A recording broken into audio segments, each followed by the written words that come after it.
এয়া আকাশবাণী গুৱাহাটী পুৱাৰ আঞ্চলিক বাতৰি ঘাই ঘাই বাতৰিৰ ভিতৰত আছে সৰুসজাইৰ ক্ৰীড়া প্ৰকল্প অৰ্জুন ভোগেশ্বৰ বৰুৱাৰ নামেৰে নামকৰণকে ধৰি অসম মন্ত্ৰীসভাত কেইবাটাও গুৰুত্বপূৰ্ণ সিদ্ধান্ত অবৈধ বাংলাদেশী নাগৰিক চিনাক্ত কৰিবলৈ ৰাজ্যৰ গৃহ বিভাগৰ প্ৰতিখন জিলাৰ আৰক্ষী অধীক্ষকক সন্দেহজনক নাগৰিকৰ তালিকা প্ৰস্তুতৰ নিৰ্দেশ ৰাষ্ট্ৰপতিৰ শাসনত থকা মণিপুৰত ৪৪গৰাকী বিধায়কৰ নতুন চৰকাৰ গঠনৰ কুচকাৱাজ আৰম্ভ গুৱাহাটী মহানগৰীত যোৱা নিশাৰ পৰা হোৱা ধাৰাসাৰ বৰষুণৰ ফলত স্বাভাৱিক জীৱন যাত্ৰা ব্যাহত আৰু IPL ক্ৰিকেট প্ৰতিযোগিতাৰ প্লে অফ পৰ্যায়ৰ খেলসমূহ আজি আৰম্ভ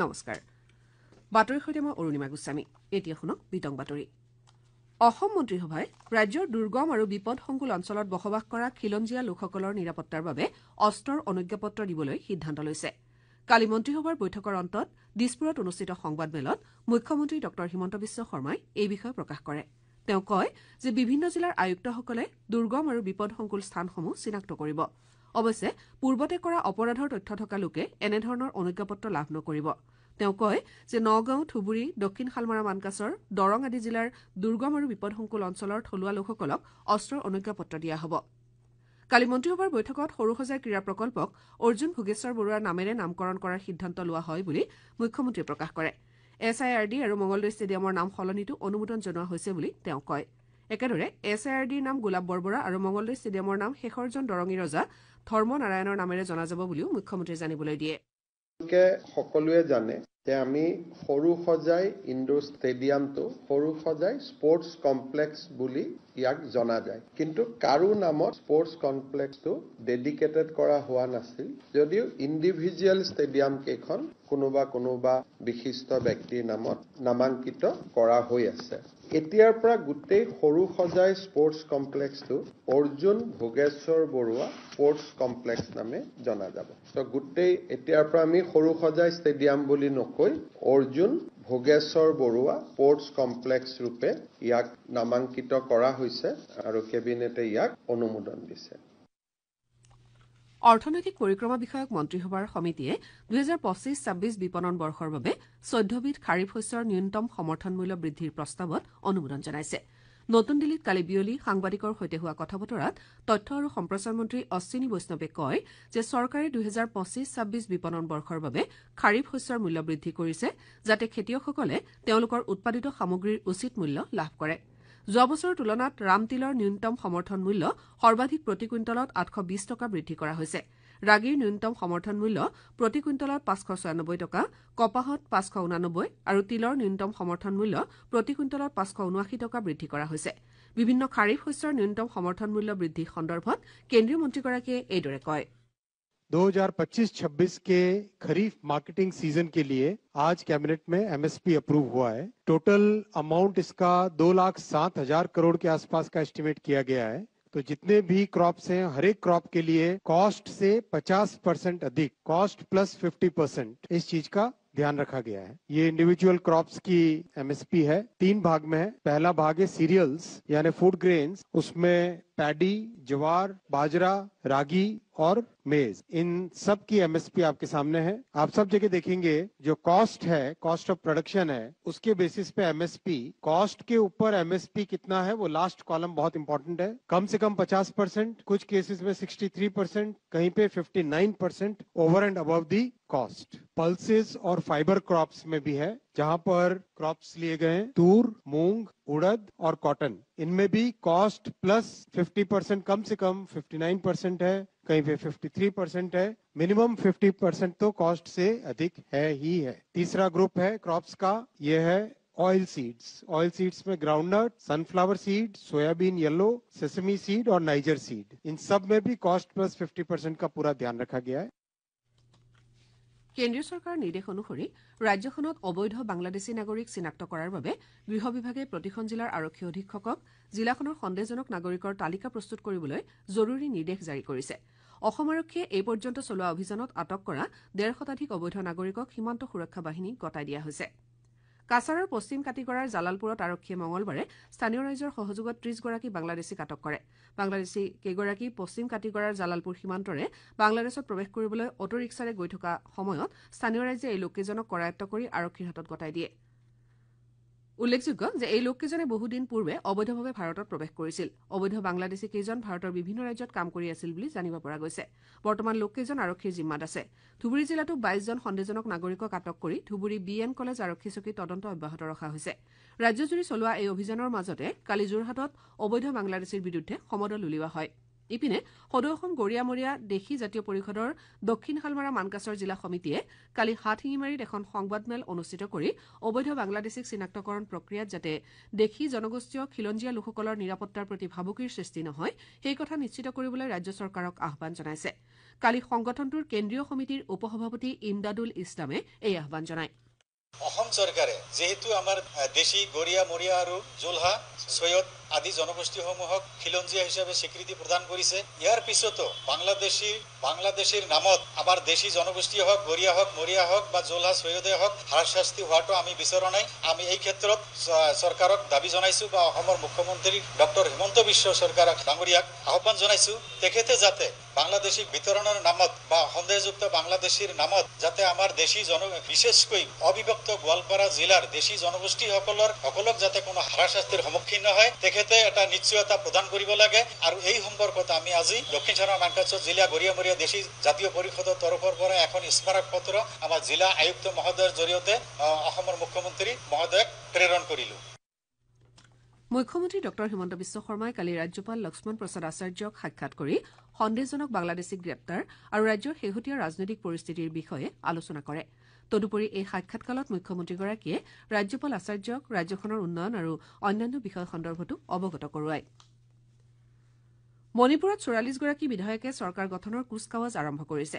এই প্ৰচেষ্টাৰ অংশ হিচাপে কালি 10গৰাকী বিধায়কে ৰাজ্যপাল অজয় কুমাৰ ভাল্লাক সাক্ষাৎ কৰে আৰু ৰাজ্যখনত গণতান্ত্ৰিক চৰকাৰ গঠনৰ প্ৰক্ৰিয়া ত্বৰান্বিত কৰিবলৈ আহ্বান জনায়।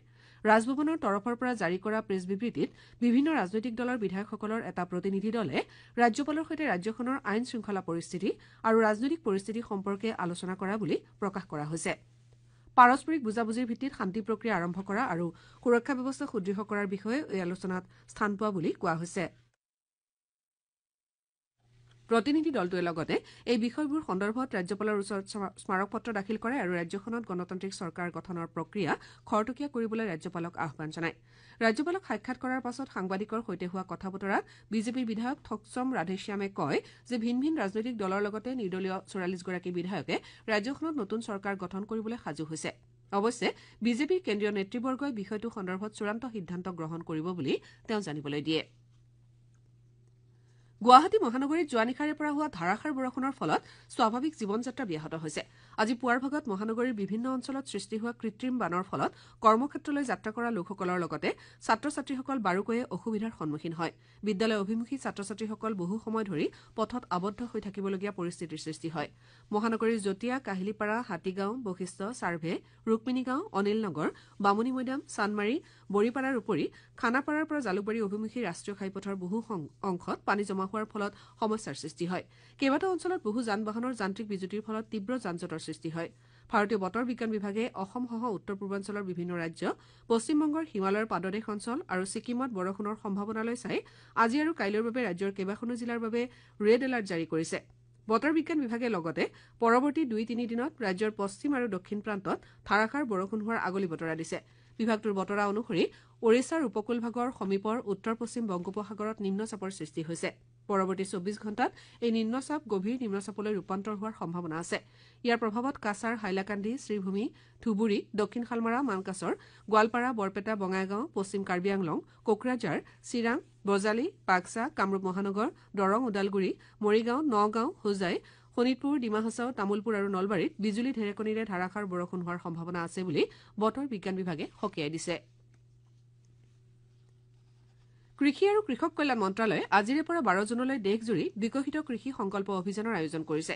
এই অভিযানৰ উদ্দেশ্য হৈছে দেশৰ ৭০০খন জিলাৰ প্ৰায় ১.৫ কোটি কৃষকক কৃষি আৰু আনুষংগিক ক্ষেত্ৰসমূহৰ বিষয়ে সজাগ কৰা।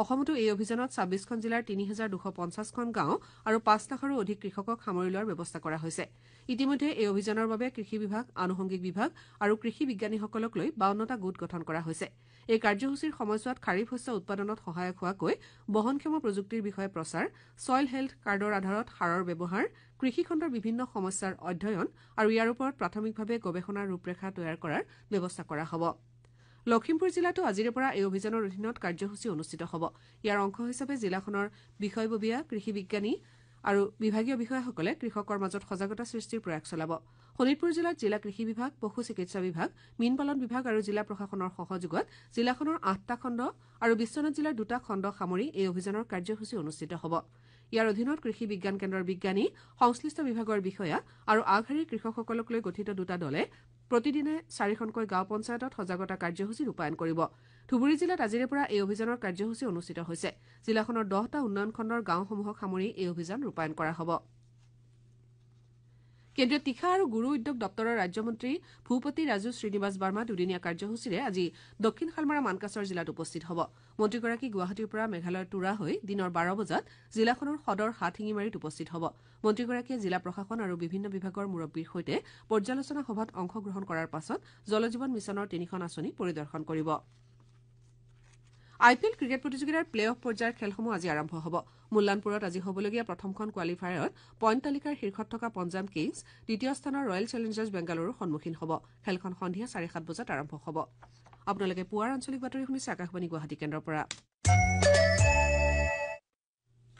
এতিয়া আহক মনজিৎ গগৈৰ সৈতে আজি গুৱাহাটীৰ পৰা প্ৰকাশিত দৈনিক বাতৰি কাকতসমূহৰ প্ৰথম পৃষ্ঠাৰ মুখ্য বাতৰিত চকু ফুৰাওঁ অসম চৰকাৰে ৰাজ্যৰ স্পৰ্শকাতৰ আৰু দুৰ্গম অঞ্চলত বাস কৰা খিলঞ্জীয়া লোকক মাৰানষ্টৰ অনুজ্ঞাপত্ৰ অগ্ৰাধিকাৰৰ ভিত্তিত প্ৰদান কৰা হ'ব বুলি কালি কেবিনেট বৈঠকত সিদ্ধান্ত লোৱা বাতৰিটোৱে আজি গুৱাহাটীৰ পৰা প্ৰকাশিত প্ৰায়কেইখন কাকততেই মুখ্য বাতৰিৰ স্থান লাভ কৰিছে ৰাজ্যিক কেবিনেটত গ্ৰহণ কৰা অন্যান্য সিদ্ধান্তসমূহো একেটা বাতৰিতে প্ৰকাশ কৰা পৰিলক্ষিত হৈছে নিয়মীয়া বাৰ্তা দৈনিক জনমভূমি দৈনিক অসম দ্য চেণ্টিনেল আদি কাকতত খিলঞ্জীয়া লোকক মাৰানষ্টৰ অনুজ্ঞাপত্ৰ প্ৰদানত অগ্ৰাধিকাৰ দিয়াৰ বাতৰিটো গুৰুত্ব সহকাৰে প্ৰকাশ কৰা হৈছে মুখ্যমন্ত্ৰীয়ে উত্থাপন কৰা অভিযোগৰ পাছত অসম প্ৰদেশ কংগ্ৰেছ কমিটিৰ নৱনিযুক্ত সভাপতি গৌৰৱ গগৈয়ে কালি নতুন দিল্লীত এখন সংবাদমেল সম্বোধন কৰি পোন প্ৰথমবাৰৰ বাবে চৰকাৰী নীতি নিয়ম অনুসৰি পাকিস্তানলৈ গৈছিলো বুলি স্পষ্টীকৰণ প্ৰদান কৰিছে এই বাতৰিটোক অসমীয়া প্ৰতিদিন কাকতৰ লগতে প্ৰায়কেইখন কাকতেই প্ৰথম পৃষ্ঠাত প্ৰকাশ কৰিছে দেশৰ উচ্চতম ন্যায়ালয়ে অসম মানৱ অধিকাৰ আয়োগক ৰাজ্যত আৰক্ষীৰ দ্বাৰা সংঘটিত ভুৱা এনকাউণ্টাৰ অভিযোগৰ তদন্ত কৰিবলৈ নিৰ্দেশ দিয়া বাতৰিটো দ্য আছাম ট্ৰিবিউন কাকতত মুখ্য বাতৰি হিচাপে পৰিৱেশন কৰা হৈছে ৰাজ্যজুৰি বাংলাদেশীৰ বিৰুদ্ধে আৰক্ষীয়ে চলোৱা অভিযানক কেন্দ্ৰ কৰি সৰব হৈ পৰিছে AIUDF দল বাংলাদেশীৰ নামত ভাৰতীয় লোকক হাৰাশাস্তি কৰাৰ অভিযোগ তুলি বুধবাৰে AIUDF দলৰ এটা প্ৰতিনিধি দলে ৰাজ্যপাল লক্ষ্মণ প্ৰসাদ আচাৰ্যক সাক্ষাৎ কৰে এই বাতৰিটোক খেদৈ খেদ বিদেশী খেদ শিৰোনামেৰে আমাৰ অসম কাকতে মুখ্য বাতৰি হিচাপে প্ৰকাশ কৰিছে সন্দেহজনক নাগৰিকক গ্ৰেপ্তাৰৰ দাবীত বীৰ লাচিত সেনা নামৰ এটা সংগঠনে কালি যোৰহাটত ব্যাপক প্ৰতিবাদী কাৰ্যসূচী ৰূপায়ণ কৰা বাতৰিটো অসমীয়া খবৰ কাকতত আলোকচিত্ৰসহ প্ৰকাশ কৰা হৈছে ভাৰতীয় বতৰ বিজ্ঞান কেন্দ্ৰই অহা 2-3 দিনলৈ ৰাজ্যৰ অধিকাংশ জিলাত প্ৰচুৰ বৃষ্টিপাতৰ আগজাননী দিয়া এটা বাতৰিয়ে দৈনিক অগ্ৰদূত কাকতৰ প্ৰথম পৃষ্ঠাত স্থান লাভ কৰা পৰিলক্ষিত হৈছে ধন্যবাদ মনজিৎ আকাশবাণী গুৱাহাটী কেন্দ্ৰৰ বাতৰি বিভাগে পৰহিলৈ নিশা 8:02 ইয়াত দৃষ্টিপাত অনুষ্ঠানত সেনাবাহিনীত কৰ্ম সংস্থাপনৰ সুবিধা শীৰ্ষক এটা বিশেষ আলোচনাৰ অনুষ্ঠান প্ৰচাৰ কৰিব এই অনুষ্ঠানত নৌবাহিনীৰ অৱসৰপ্ৰাপ্ত কমোডৰ কমলেশ চৌধুৰী আৰু স্থল সেনাবাহিনীৰ অৱসৰপ্ৰাপ্ত ব্ৰিগেডিয়াৰ বলেন্দ্ৰ গোস্বামীয়ে অপাৰেচন সিন্দুৰত সেনাবাহিনীৰ সফলতাৰ আঁৰৰ কথাও প্ৰকাশ কৰিব অনুষ্ঠানটিৰ আঁত ধৰিব আকাশবাণী গুৱাহাটীৰ বাতৰি বিভাগৰ মুৰব্বী ৰাজীৱ লোচন বৰঠাকুৰে এই অনুষ্ঠান আকাশবাণী গুৱাহাটীৰ 101.6 মেগাহাৰ্টজ অল ইণ্ডিয়া ৰেডিঅ' এপৰ লগতে ফেচবুক পেজ airnews.ghi.rnu আৰু ইউটিউব চেনেল @airnews গুৱাহাটীত লাইভ ষ্ট্ৰিমিঙতো শুনিবলৈ পাব বাতৰি শেষ কৰাৰ পূৰ্বে প্ৰধান বাতৰিকেইটা পুনৰ এবাৰ সৰুসজাই ক্ৰীড়া প্ৰকল্প অৰ্জুন ভোগেশ্বৰ বৰুৱাৰ নামেৰে নামকৰণকে ধৰি অসম মন্ত্ৰীসভাত কেইবাটাও গুৰুত্বপূৰ্ণ সিদ্ধান্ত অবৈধ বাংলাদেশী নাগৰিক চিনাক্ত কৰিবলৈ ৰাজ্যৰ গৃহ বিভাগৰ প্ৰতিখন জিলাৰ আৰক্ষী অধীক্ষকক সন্দেহজনক নাগৰিকৰ তালিকা প্ৰস্তুতৰ নিৰ্দেশ ৰাষ্ট্ৰপতিৰ শাসনত থকা মণিপুৰত 44গৰাকী বিধায়কৰ নতুন চৰকাৰ গঠনৰ কুচকাৱাজ আৰম্ভ গুৱাহাটী মহানগৰীত যোৱা নিশাৰে পৰা হোৱা ধাৰাসাৰ বৰষুণৰ ফলত স্বাভাৱিক জীৱন যাত্ৰা ব্যাহত আৰু IPL ক্ৰিকেট প্ৰতিযোগিতাৰ প্লে অফ পৰ্যায়ৰ খেলসমূহ আজি আৰম্ভ আমাৰ এতিয়াৰ আঞ্চলিক বাতৰি ইমানে। ক্ষন্তেক পাছতে জিলাৰ ৰেহৰূপ আৰু দিনৰ 11 বজাত মুখ্য বাতৰি শুনিবলৈ পাব।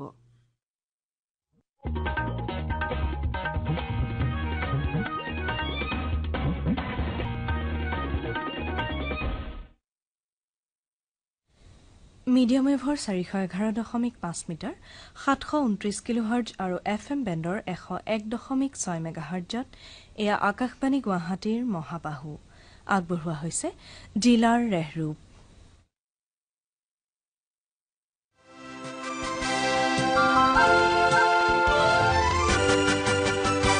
জিলাৰ ৰেহৰূপ। নমস্কাৰ, জিলাৰ ৰেহৰূপত আজি লৈ আহিছো তিনিচুকীয়া জিলাৰ ৰেহৰূপ। আজি আমাৰ সৈতে সংযুক্ত হৈছে আমাৰ তিনিচুকীয়াৰ সংবাদদাতা মনোৰঞ্জন মৰাণ। অসমৰ একেবাৰে পূব প্ৰান্তৰ জিলা হৈছে তিনিচুকীয়া জিলা। দেশৰ অৰ্থনীতিত প্ৰভূত অৰিহণা আগবঢ়াই অহা এই তিনিচুকীয়া জিলা গঠন হৈছিল 1989 চনৰ 1 অক্টোবৰত। তিনিচুকীয়া জিলা সদৰ ঔদ্যোগিক ক্ষেত্ৰত আগবঢ়া যদিও সামগ্ৰিকভাৱে জিলাখন কৃষি প্ৰধান জিলা হিচাপে পৰিগণিত। জিলাখনত চাহ, ধান, তামোল, অসমৰ জাতীয় ফল কাজি নেমু প্ৰচুৰ পৰিমাণে উৎপাদন কৰা হয়। জিলাখনত এই কাজি নেমুৰ খেতি সম্পৰ্কে বিতংকৈ জনাইছে আমাৰ সংবাদদাতা মনোৰঞ্জন মৰাণে। অসমৰ জাতীয় ফল হিচাপে ঘোষণা কৰা কাজি নেমুৱে ৰাজ্যখনৰ কৃষিখণ্ডত প্ৰভূত অৰিহণা যোগাইছে। অসম তথা দেশৰ উপৰিও বিশ্বৰ বজাৰত সম্প্ৰতি ফেৰ মাৰিব পৰা গুটিবিহীন কাজি নেমু অসমৰ তিনিচুকীয়া জিলাত অত্যধিক উৎপাদন কৰা হয়। তিনিচুকীয়া জিলাৰ পৰা উৎপাদিত কাজি নেমুৱে GI টেগ সামগ্ৰী হিচাপে স্বীকৃতি লাভ কৰিবলৈ সক্ষম হৈছিল। পৰৱৰ্তী সময়ত এই কাজি নেমুৱে ডাক টিকটত স্থান লাভ কৰিবলৈ সক্ষম হৈছিল। উল্লেখযোগ্য যে নদিহিং নেমুটেঙা উন্নয়ন সমিতিৰ নেৰানেপেৰা প্ৰচেষ্টা আৰু টেঙা গৱেষণা কেন্দ্ৰ অসম কৃষি বিশ্ববিদ্যালয়ৰ সহযোগিতাত তিনিচুকীয়া জিলাৰ কাজি নেমুৱে স্বীকৃতি লাভ কৰিবলৈ সক্ষম হৈছে। তিনিচুকীয়া জিলাৰ লেমন জনৰ অন্তৰ্গত প্ৰায় 20খন গাঁৱৰ প্ৰায় 4,000 বিঘা ভূমিত কাজি নেমু উৎপাদন কৰি আহিছে। অঞ্চলটোৰ 5 শতাধিক কৃষকে কাজি নেমু খেতি কৰি জাতীয় ফল উৎপাদন কৰি গৈছে। অঞ্চলটোত প্ৰায় 275খন কাজি নেমু বাৰী আছে। একোজন কৃষকে একোখন বাৰীত খৰালি আৰু বাৰিষা দুটা ছিজনত 1 লাখৰ পৰা 1.5 লাখ পৰ্যন্ত নেমু টেঙা উৎপাদন কৰি আহিছে। সেই হিচাপত প্ৰতি বছৰে তিনিচুকীয়া জিলাৰ লেমন জনৰ পৰা আনুমানিক 3 কোটিৰ পৰা 5 কোটি টা নেমু বিভিন্ন ঠাইলৈ ওলাই যায়।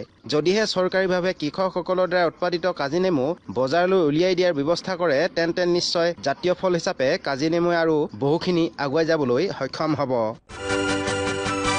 মায়ানগৰী মুম্বাইৰ বলিউড জগতত থাকি নীৰৱে সাধনা কৰি যোৱাসকলৰ ভিতৰত অসমৰ এগৰাকী যুৱক হৈছে কিংখুক মৰাণ। ছাউণ্ড ডিজাইনাৰ আৰু ফলি মিক্সাৰ হিচাপে কৃতিত্ব অৰ্জন কৰিবলৈ সমৰ্থ হোৱা এই যুৱকজনৰ সাফল্যৰ বিষয়ে জনাই এয়া মনোৰঞ্জন মৰাণ।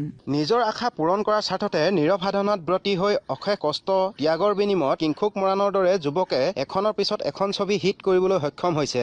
ছাউণ্ড ডিজাইনাৰ আৰু ফলি মিক্সাৰ হিচাপে কৃতিত্ব অৰ্জন কৰিবলৈ সক্ষম হৈছে। কিংখুকে শেহতীয়াকৈ জি চিনে এৱাৰ্ডছ 2025ত এক্সপাৰ্ট ছাউণ্ড ডিজাইন বঁটা লাভ কৰে।